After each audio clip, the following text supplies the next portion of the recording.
Sign the papers right now, or I'll make sure everyone in this family knows exactly what kind of selfish monster you really are.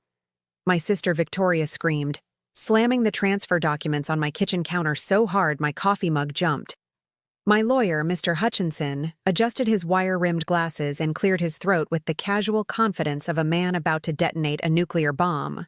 Ms. Wellington, before we proceed with any signatures, perhaps you should examine the name on the original deed, specifically the part about the irrevocable trust established in 1987. The morning had started like any other Tuesday in my craftsman-style house in Riverside, California, until Victoria burst through my door at 7 a.m. with her wedding planner, her fiancé Bradley, and what appeared to be a hastily drafted property transfer agreement. Behind her stood our parents, looking like they'd rather be anywhere else but here, and our youngest sister Melissa, who was live-streaming the entire confrontation on Instagram.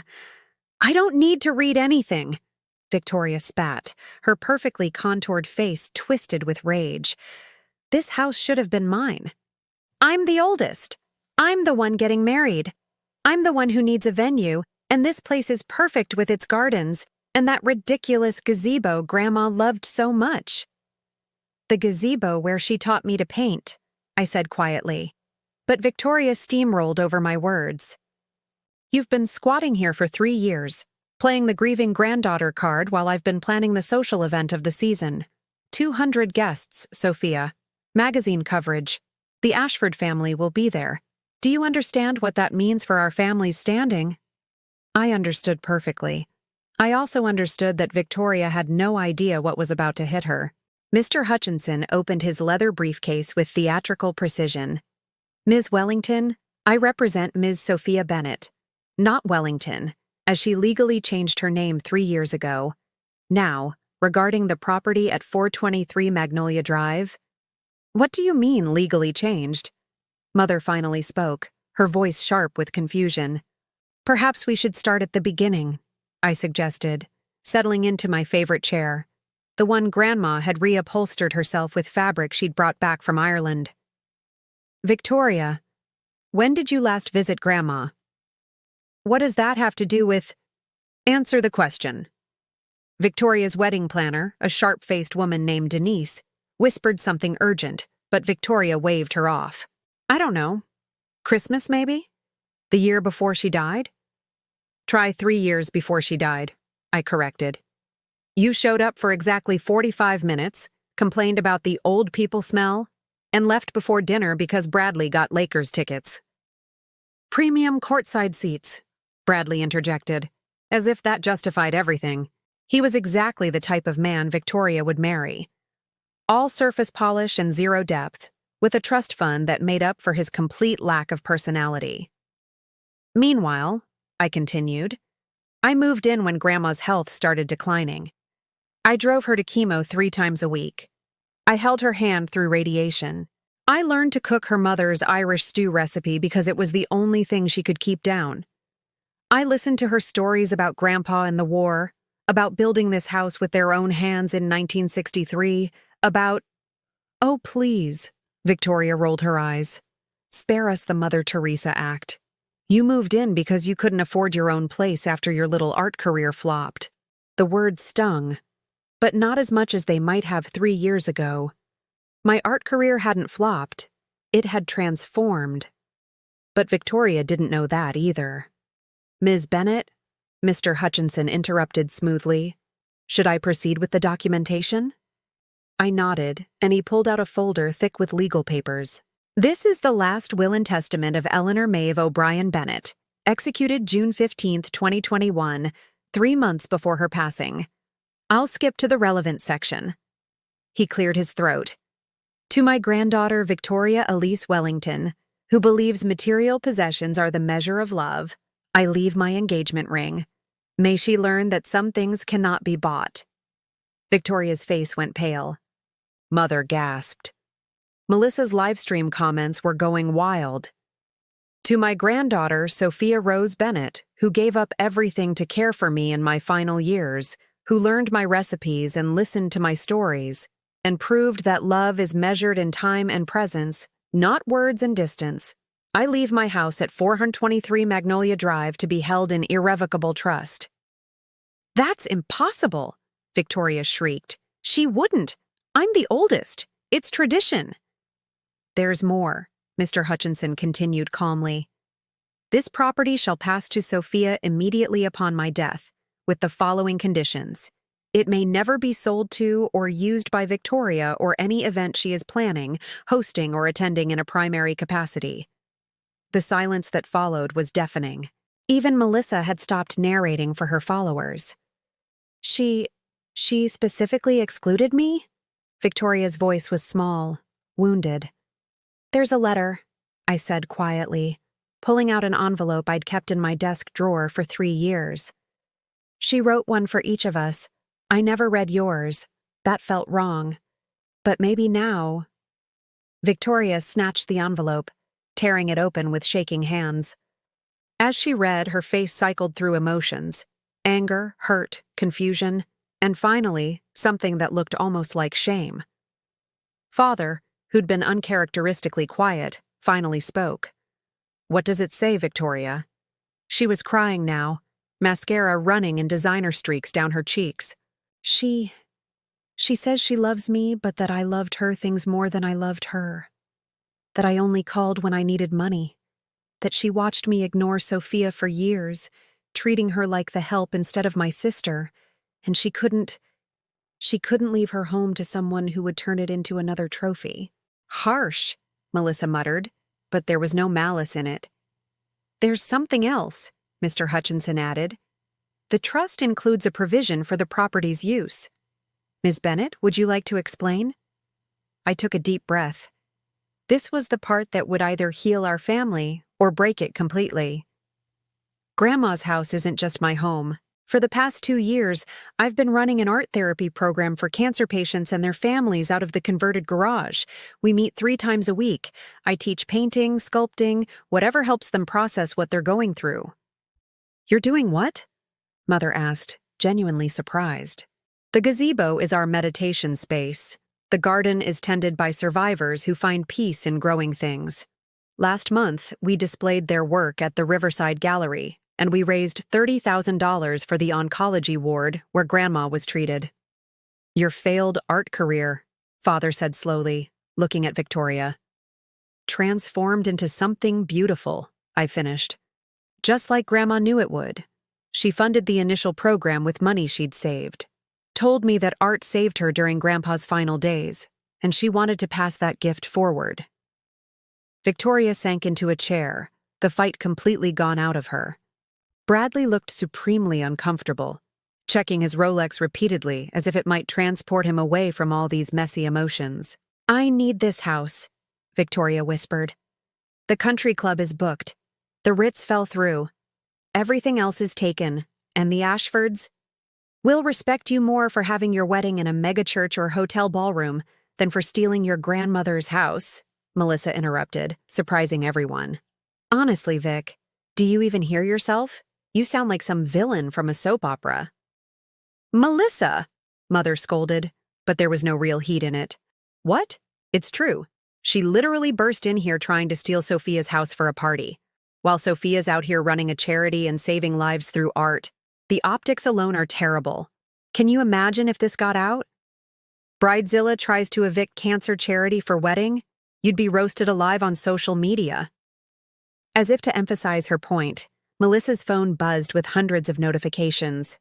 "Oh, and by the way, my followers are voting.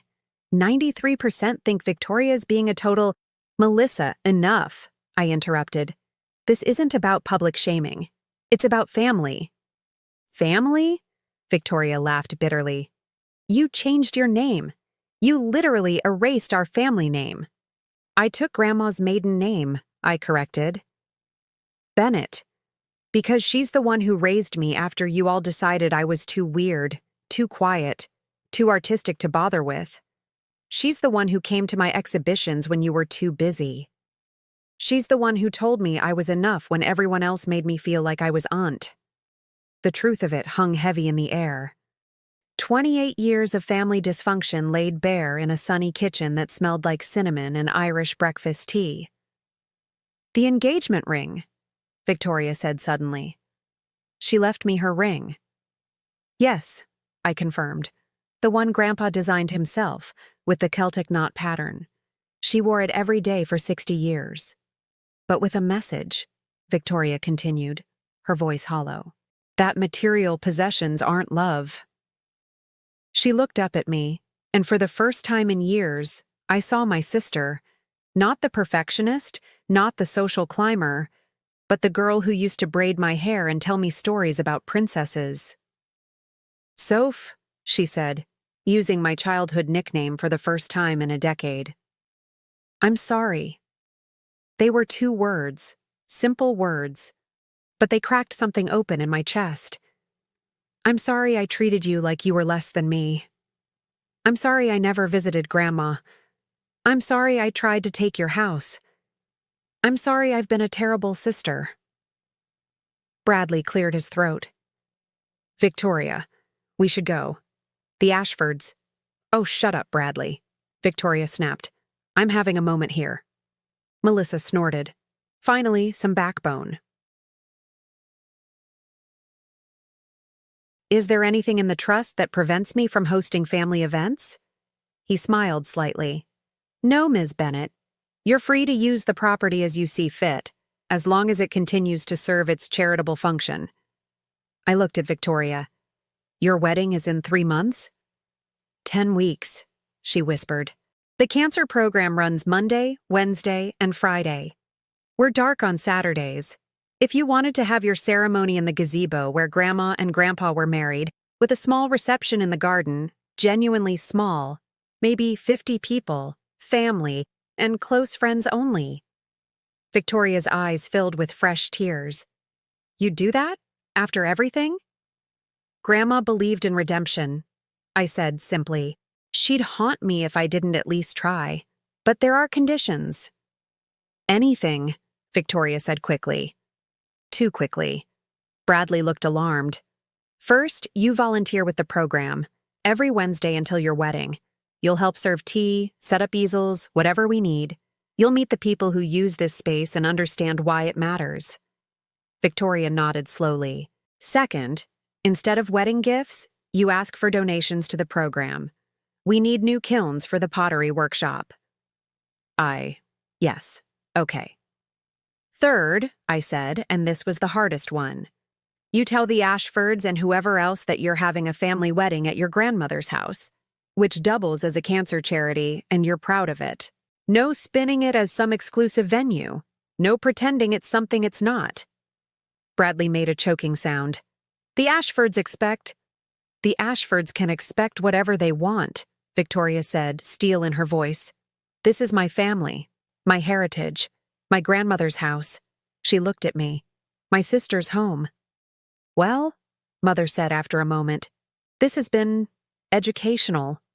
Father, ever practical, asked, what about the legal documents Victoria brought?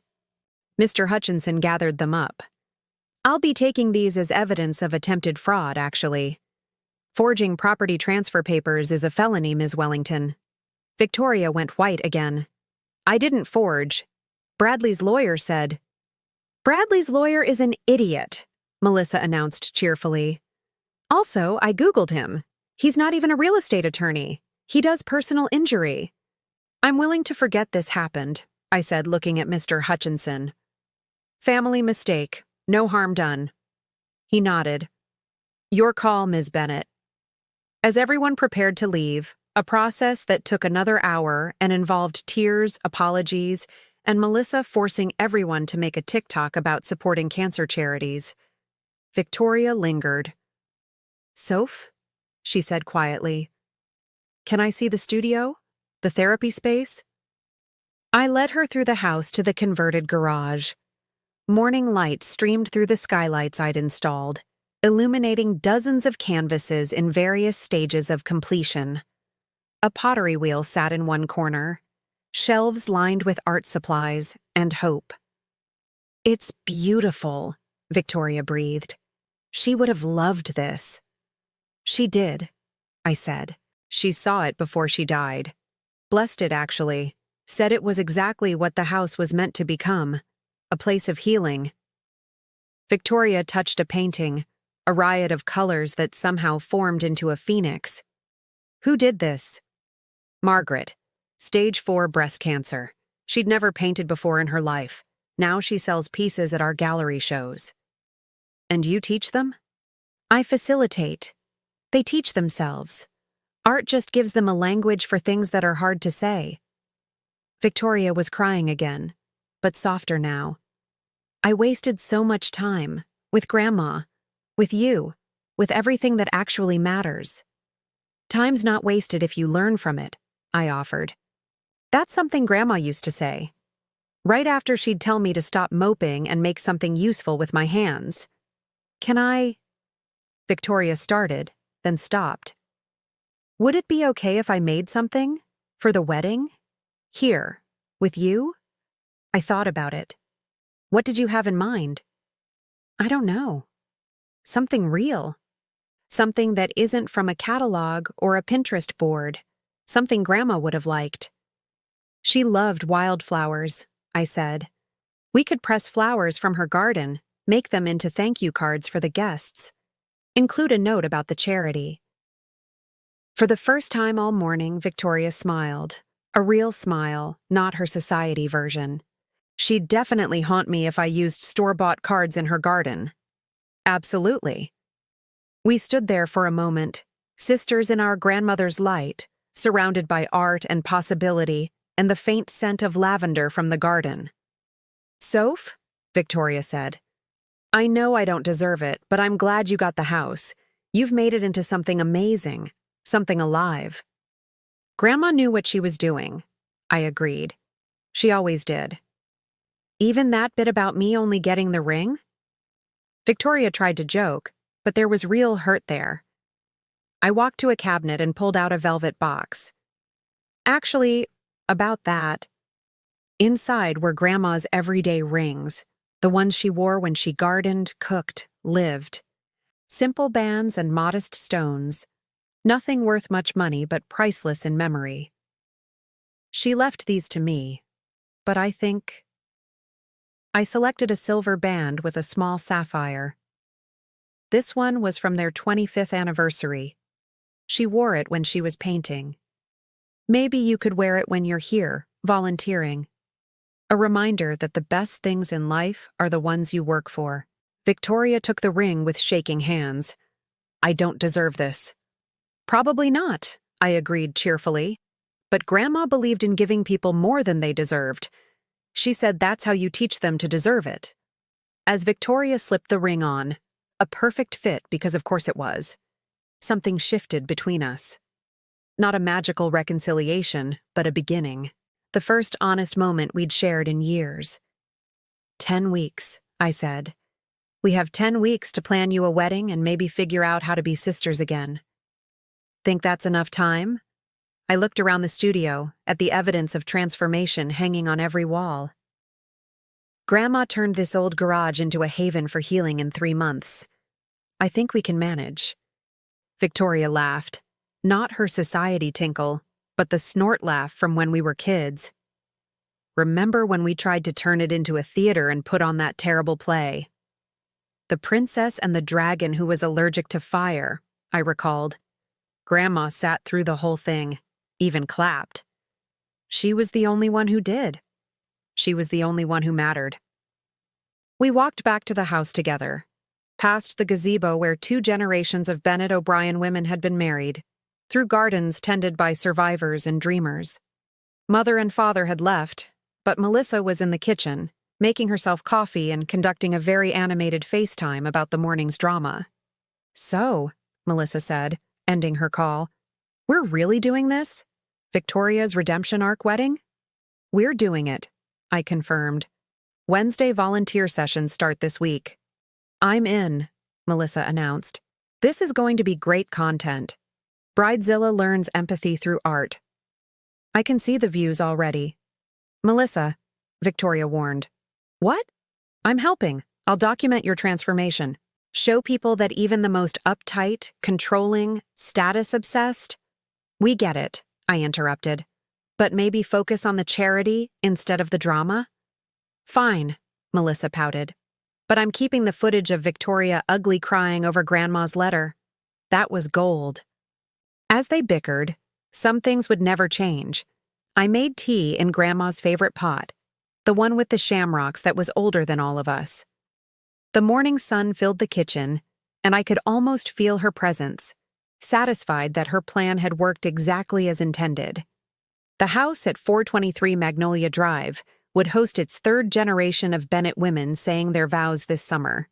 But more importantly, it would continue to be what Eleanor O'Brien Bennett had always intended: a home where broken things became beautiful, where family meant more than blood, and where love was measured not in grand gestures but in showing up day after day to do the work.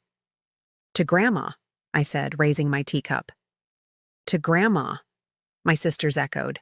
And somewhere in the walls of the old Craftsman house, in the gazebo wrapped with climbing roses, in the studio where pain became art, I could have sworn I heard her laughing.